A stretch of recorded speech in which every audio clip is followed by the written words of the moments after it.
Breaking news this Wednesday night, Canada's intention to recognize Palestine as a state. Canada will increase its efforts in supporting strong democratic governance in Palestine. And the conditions that must be met. Time is running out for Canada to reach a trade deal with the U.S., what this means for interest rates, and whether Canada can escape a recession.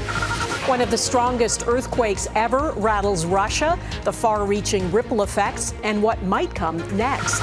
Mercy for this convicted murderer, how his victim's family feels about the parole board granting him escorted leaves. He beat her up and he stabbed her 72 times. Plus, the asteroid that could crash into the moon. That is coming in faster than a speeding bullet. What it means for us Earthlings and all the technology we rely on.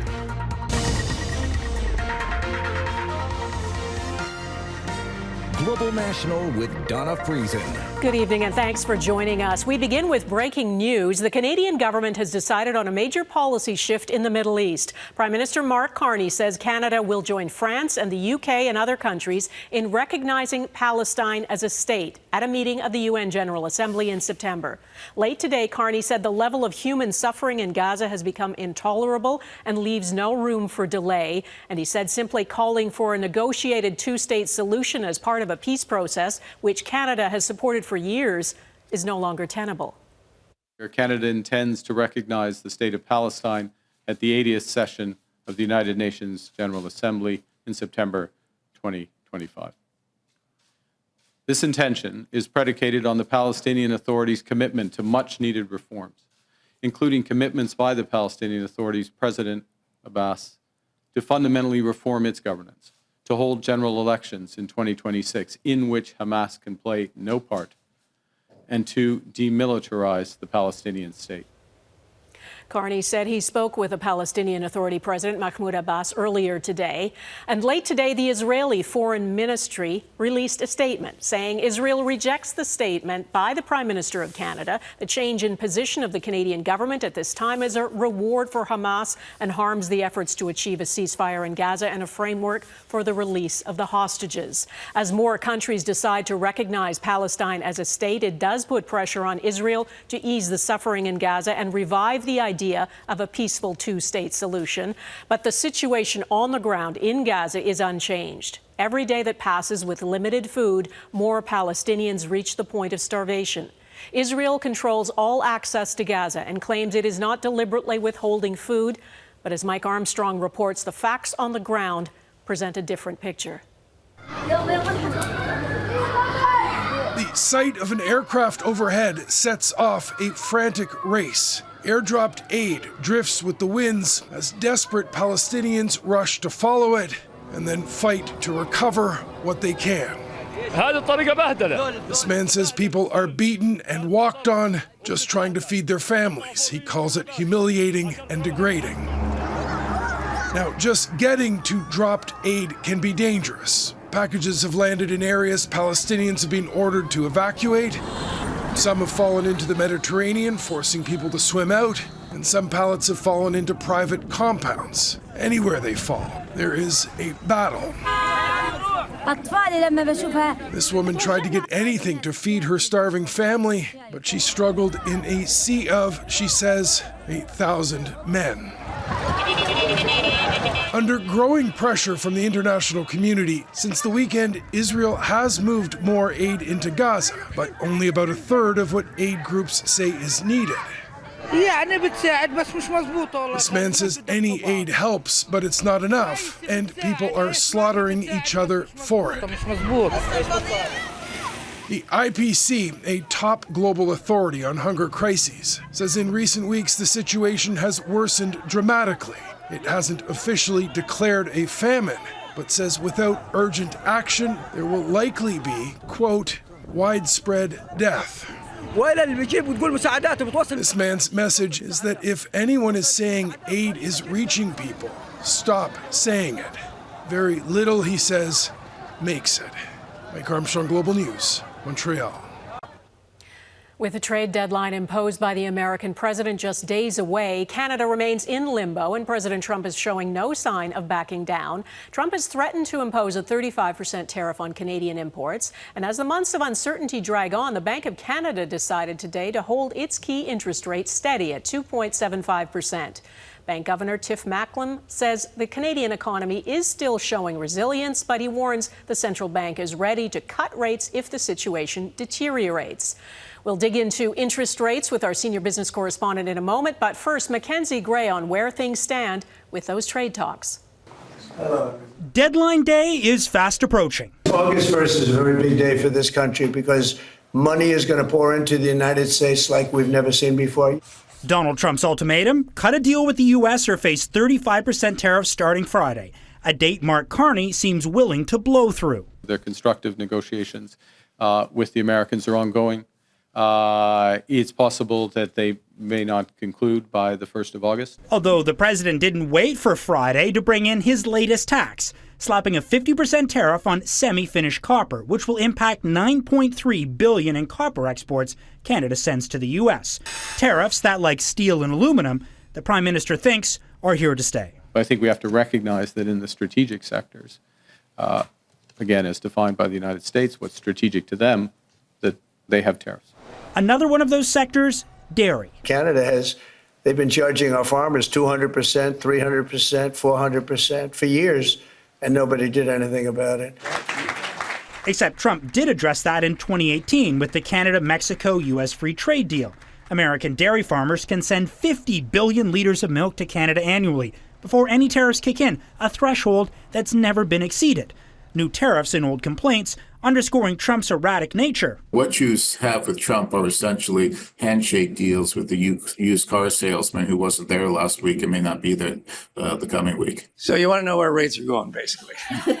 Leading the Bank of Canada to hold interest rates for their third straight meeting. There is a sense that U.S. policy may well remain unpredictable. Despite tariffs, the central bank noted that Canada's economy has proven to be surprisingly resilient under the current effective U.S. tariff rate, which Tiff Macklem estimates is roughly 5%. I think it's the biggest deal ever made. Thank you very much. A lower level than any other deal Trump has done. But if the situation changes, the governor says he's open to cutting rates if the economy sags and inflation is low. We continue to proceed carefully, given the unusual amount of uncertainty. Macklem also notes, Donna, that while the bank projects Canada will avoid a recession, U.S. tariffs will set the Canadian economy on a path of permanently lower growth. Okay, Mackenzie Gray in Ottawa, thanks. The U.S. Federal Reserve is holding rates steady for a fifth straight time, despite immense pressure from President Trump to cut interest rates. Trump has also hinted he wants to fire the head of America's central bank, Jerome Powell. Inflation in the U.S. remains above the 2% target. We worry that lowering interest rates would actually lead to inflation. Well, if that happens, then we just raise them. What you do is you lower them, and let's see if there's inflation. Right now, there's no inflation. Everybody thought there would be. All we have is billions of dollars of cash pouring into our country. Our business correspondent, Ann Gaviola, is with me. And Donald Trump is demanding the chair of the Federal Reserve lower rates, and he seems to wish he could raise and lower them at his whim. What is the reality of how central bank rates work and why they operate independently from politicians? Donna, a reality check that central banks in Canada and the U.S. historically wield monetary policy based on data. So the MO is wait for the statistics, then act. Benchmark interest rates aren't a dial that you can turn up and down on a whim. Every change to that key rate influences commercial banks and other lenders setting interest rates for things like auto loans and mortgages. So the decision to hike, hold, or cut needs to be taken seriously. Trump's political pressure on the Federal Reserve, whether it's threatening to fire Fed Chair Jerome Powell, whom he appointed, by the way, or insisting that the Fed slash its key rate to 1%, which no economist is advocating for, all of it is highly unusual. The central bank is an independent institution. It's tasked with managing inflation, creating price stability, and in the case of the Federal Reserve, also promoting maximum employment. And both the U.S. and Canada held their central rates steady today. How long can that continue? Well, Donna, the Bank of Canada's overnight rate has been at 2.75% since March. The Fed has been on hold, as you mentioned, for 5 announcements in a row. There was broad consensus on Bay Street and Wall Street that both central banks would pause today. But what happens in September, that is less clear. A lot of it hinges on whether or not a U.S.-Canada trade deal is inked. We are 2 days from the August 1st deadline, so we really need to see what happens on that front. Donna? Okay, and Gaviola in Toronto, thank you. It was an earthquake that rattled nerves in multiple countries. One of the strongest quakes ever recorded struck off Russia's far eastern coast. It was a magnitude 8.8, which makes it the 6th largest in history. It happened in Russia's Kamchatka Peninsula, along the so-called Ring of Fire, where many of the world's biggest earthquakes and volcanic eruptions occur. It triggered tsunami warnings and advisories in countries on both sides of the Pacific Ocean, including along Canada's west coast. Millions of people were told to head to higher ground as they waited and watched the ocean. Jackson Prosco reports. The violent tremors rattled Russia's far east.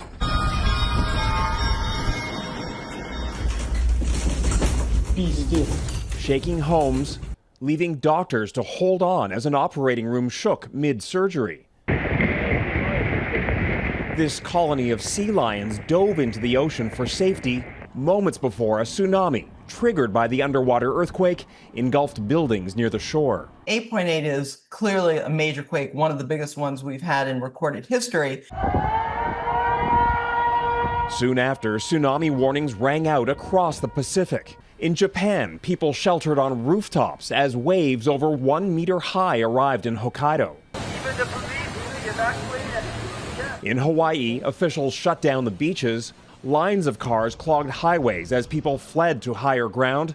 Tourists sought shelter on their balconies. We decided to go to elevated ground. We've passed a couple other gas stations that you can't even get in them. Here, the peak wave was nearly 2 meters high, not enough to cause damage. While on the British Columbia coast, a tsunami advisory left Tofino's pristine beaches on high alert. I came down here to see if the ocean was receding.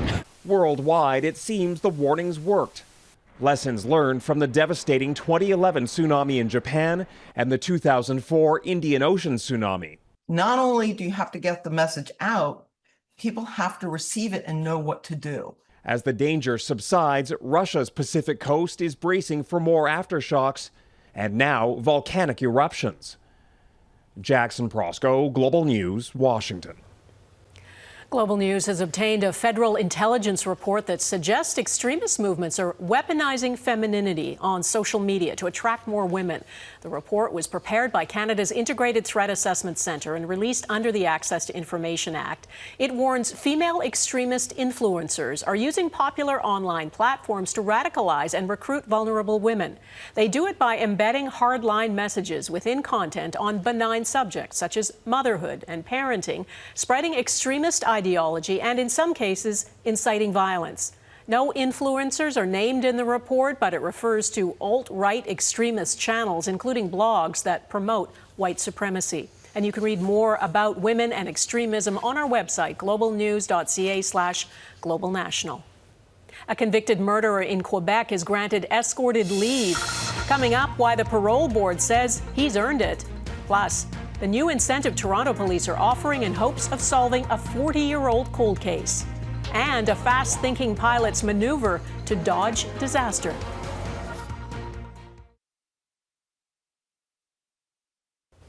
The family of a Montreal teenager who was murdered nearly 2 decades ago is furious. Her killer has been granted temporary escorted leaves from prison. 17-year-old Brigitte Serre was brutally killed while working alone at a gas station. Sébastien Simon pleaded guilty to first-degree murder and was sentenced to life with no chance of parole for 25 years. Dan Spector explains why he's been granted leave now and why the victim's family is so angry. Et je t'en remercie. Darlene Ryan reads from the last birthday card she ever received from her stepdaughter Brigitte Serre, just a few months before the 17-year-old was viciously murdered. Makes me feel bad that I wasn't there on the 25th. On January 25th, 2006, Brigitte was working the overnight shift at a Montreal gas station when 18-year-old Sébastien Simon and two accomplices arrived to rob the store. A struggle ended with Simon killing Brigitte. He stabbed her 72 times. A few days later, he was caught. He pleaded guilty to first-degree murder and was sentenced to life in prison without the possibility of parole for 25 years.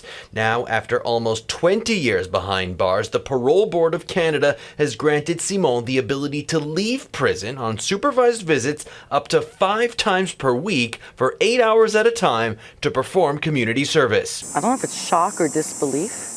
In a recent decision, the Parole Board of Canada wrote of Simon, "You have progressed in regulating your emotions. You are better able to manage your impulsivity, and such outings are consistent with the latest psychological risk assessment that suggests a gradual return to society is the best option." I don't really believe in the system now. After that, they are feeling the way most of us would feel. Criminologist Anthony Dube says the family's feelings are valid, but the parole board is just doing what it's supposed to. Their responsibility under the law is to look for ways of assisting his rehabilitation and reintegration, even though he did a horrible, horrible crime. Dube says 18 years into Simon's 25-year minimum prison sentence, the parole board is testing him to see if he's a good candidate for full parole. The life sentence is for us, the victim. It's not for them. The criminologist says over 1,800 murderers are out on parole in Canada right now, and the success rate is high. But that brings no comfort to those still mourning Brigitte. Dan Spector, Global News, Terrebonne, Quebec. Police in Toronto are offering a $50,000 reward for information about Nicole Morin, an 8-year-old girl who vanished without a trace 40 years ago today. Morin was last seen leaving her family's apartment to go swimming with a friend on July 30th, 1985. The case triggered one of the most extensive searches in Toronto police history, including a 20-member task force and cadaver dog searches as recently as 2022. This case is not closed. It has never been forgotten, and it only takes one piece of new information to make that difference.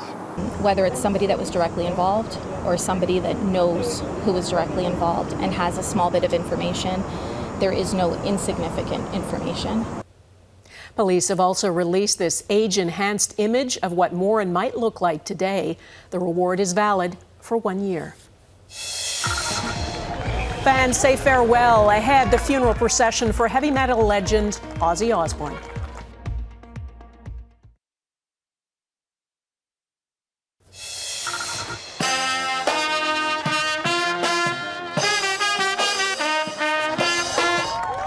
Black Sabbath's Iron Man was played by a marching band as the hearse holding Ozzy Osbourne's coffin made its way through his hometown of Birmingham, England. Thousands of fans gathered to pay their respects to the Black Sabbath frontman who died last week at the age of 76. His wife of 43 years, Sharon Osbourne, was in tears as she laid flowers for Ozzy, and the crowd chanted her name. But I'm glad to be here today with people who are like-minded, who adored him and adore the family. I've followed him all my life, and even though we knew it was coming, it's just a big shock still. If you're a metalhead, he is and Black Sabbath are the originators of heavy metal and such great music. And he dared to be different because he was different. And I think we're celebrating that as well. A private service for family of the rock legend took place after the public tribute. A fighter jet pilot in Spain had to think fast to avoid a flock of birds at an air show. His jet was flying at low altitude in front of a huge crowd when it suddenly pulled a special maneuver, turning upside down and hurtling towards the sea before swooping up at the last second.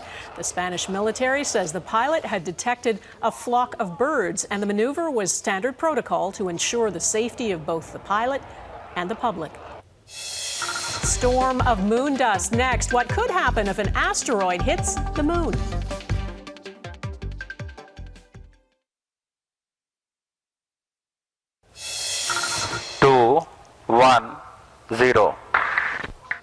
NASA and India have teamed up to launch a satellite that is intended to improve how climate change is monitored. The first of its kind system uses 2 separate radar frequencies to track changes as small as 1 centimeter in the Earth's surface.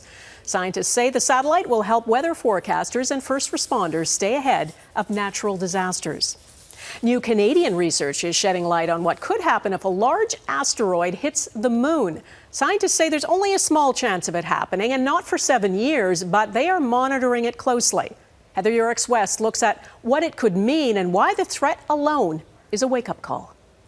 December 22nd, 2032, a space rock the size of a football field could really mess up our day. This asteroid was possibly going to hit us this year, and or in 2032 as of earlier this year, but we now know it won't hit the Earth. So that's obviously good news. But scientists now believe asteroid 2024 YR4 could slam into the moon instead. There's only about a 4% chance of that, but if it does, that collision would have quite the impact. That is coming in faster than a speeding bullet. If you blast out a hole that's a kilometer across, you're looking at millions of tons of material. Here on Earth, we're likely to only see a spectacular meteor shower, but all that moon rock could have a huge impact on our growing satellite system, disrupting communication and navigation networks, as well as our ability to forecast the weather.